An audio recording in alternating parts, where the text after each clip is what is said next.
Oi, meus amigos, hoje é um dia feliz para alguns, né, mas triste também para outros, porque Dia dos Pais, dia também do advogado, 11 de agosto, eu estou aqui esperando, né, as famílias chegar, minha esposa está preparando um maravilhoso almoço de Dia dos Pais, já minhas filhas me prepararam uma feliz lembrancinha, né, então assim, é dia de muita felicidade. Mas para outros, infelizmente, é um dia triste, né? Dia triste por quê? Porque nós sabemos que há 2 dias atrás caiu uma aeronave aí em Vinhedo, ocasionando a morte de 62 pessoas que estavam dentro dessa aeronave.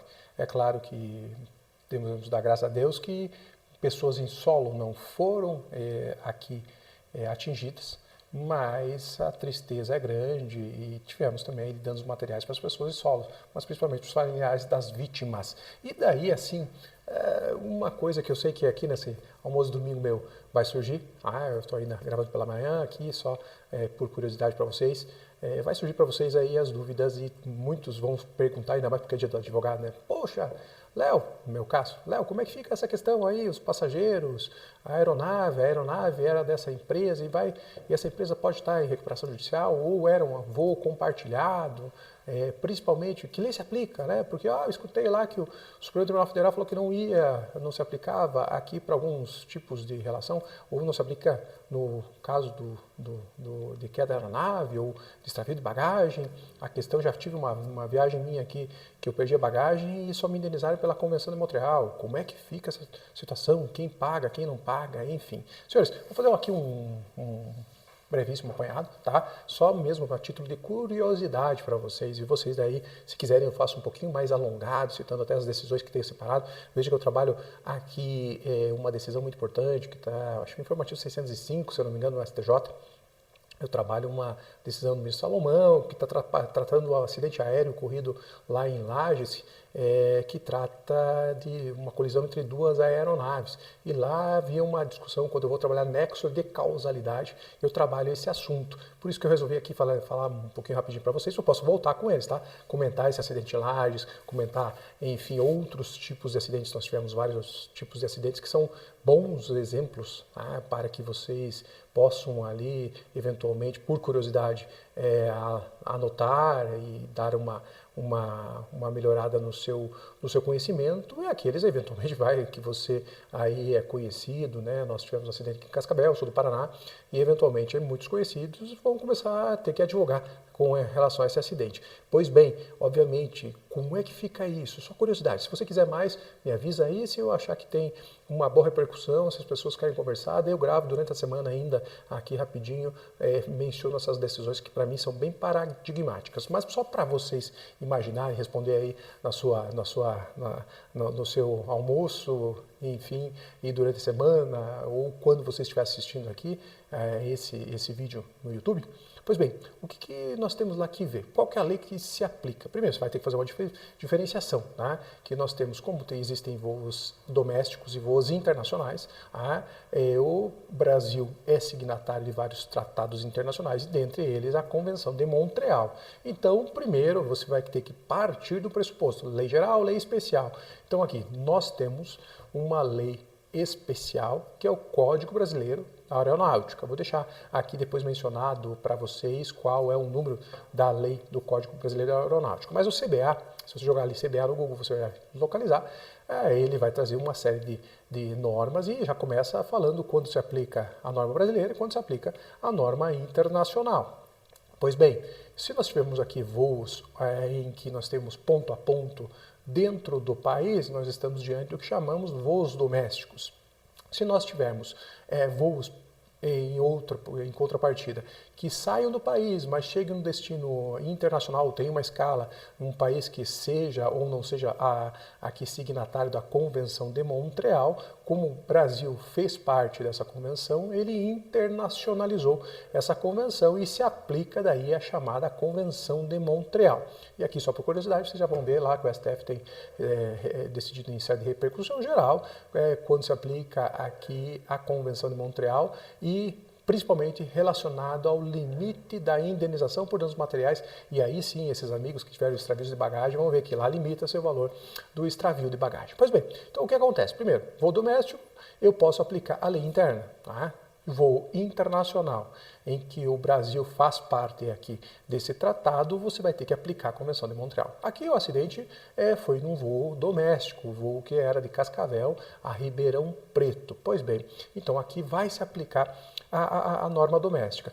Nós partiremos do Código Brasileiro da Aeronáutica, tá, senhores? Mas aonde ele conflitar com as outras normas, o STJ vem decidindo que vai se aplicar subsidiariamente, enfim, as outras normas. Eu parto da lei especial, aplicação do Código Brasileiro da Aeronáutica, ele já prevê as formas de responsabilidade, e depois eu volto aqui e falo, mas nesse ponto aqui, o CDC deve ser aplicado, porque estamos diante, com relação aos passageiros, de uma relação de consumo, tá, senhores? Então não haveria dúvida. E alguns perguntariam ainda, mas aquelas pessoas em solo, eu também poderia aplicar, eventualmente, até o CDC? Sim, o STJ, sim, aplica para esses casos a equiparação destes atingidos em solo, nesse caso aqui as pessoas que tiveram suas casas ali atingidas em solo por pedaços da aeronave ou pela própria aeronave, teve uma casa que foi bem atingida e graças a Deus, graças ao santo Deus, nenhuma pessoa faleceu,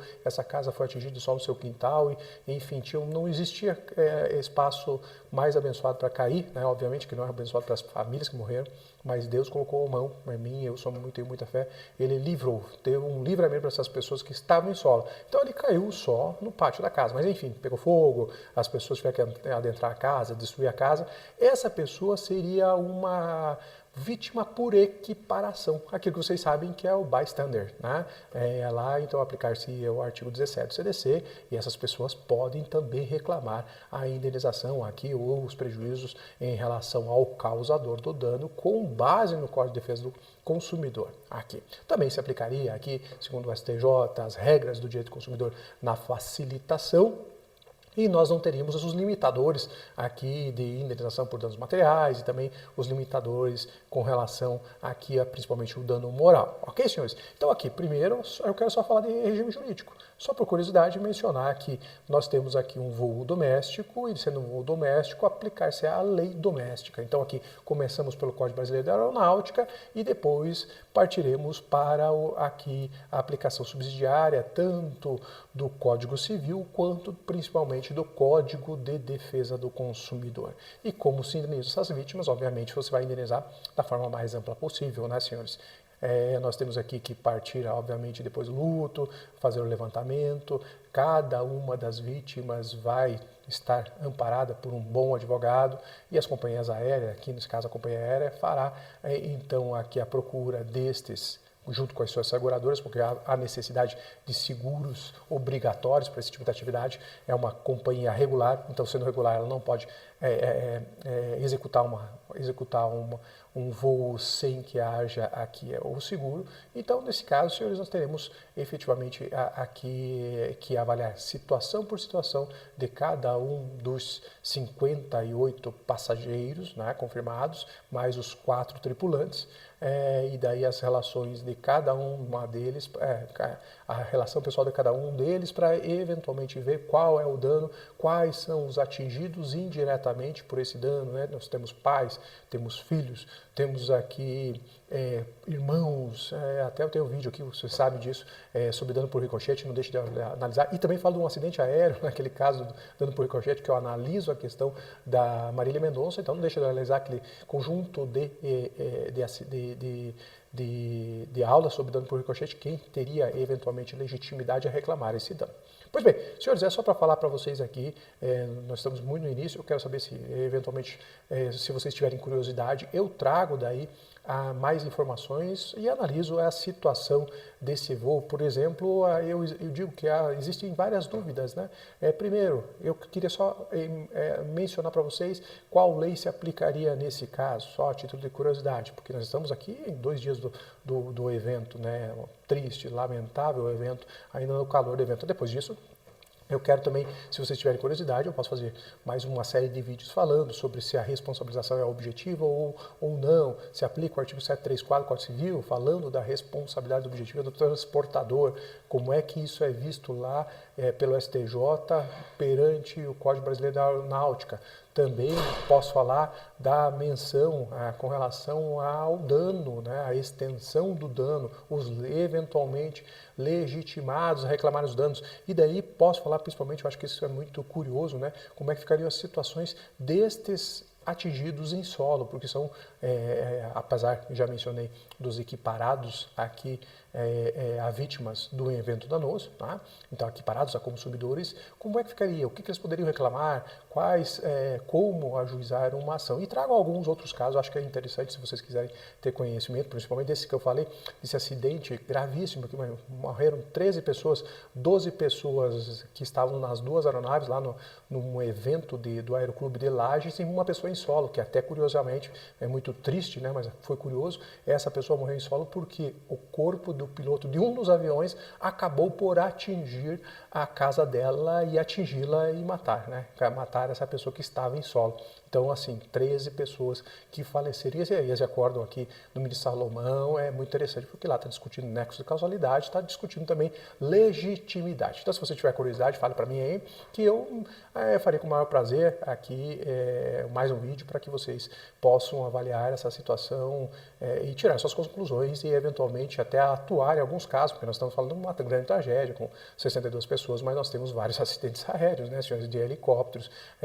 acidentes com aeronaves pequenas, às vezes com 2 passageiros ou 3 passageiros, que possam também causar danos. Lógico, tem até peças que caem em aeronaves e acabam atingindo, infelizmente, casas e atingindo residências ou fábricas, e você pode ficar preparado aí para responder. As pessoas que não são do direito têm a curiosidade de saber como funciona isso, e as pessoas que são do direito, os bons advogados aqui, os bons juízes, os bons promotores, enfim, aquele que está preparando para concurso vai saber como que o nosso ordenamento jurídico brasileiro, e principalmente o Superior Tribunal de Justiça, STJ e o STF, vem a questão. Ok, senhores? Enfim, um ótimo dia para vocês aí, um abençoado dia com relação ao Dia dos Pais, né? Todo mundo que é pai, um minuto de silêncio aí, rezem também para as famílias que foram enlutadas. Desejo força, né? Porque outra coisa não tenho a fazer, e eu só tenho a dizer que eu sou muito abençoado por ter uma família linda. Curta a sua família, tal como eu estou curtindo aqui muito minhas 2 piquerruchas, essa minha esposa maravilhosa, minha mãe que acabou de me ligar com minha prima aqui, enfim, meus tios, pessoas passando minhas mensagens, enfim, curta porque essa vida tem que ser curtida. Senhores? Então tá bom, um grande abraço e até a próxima.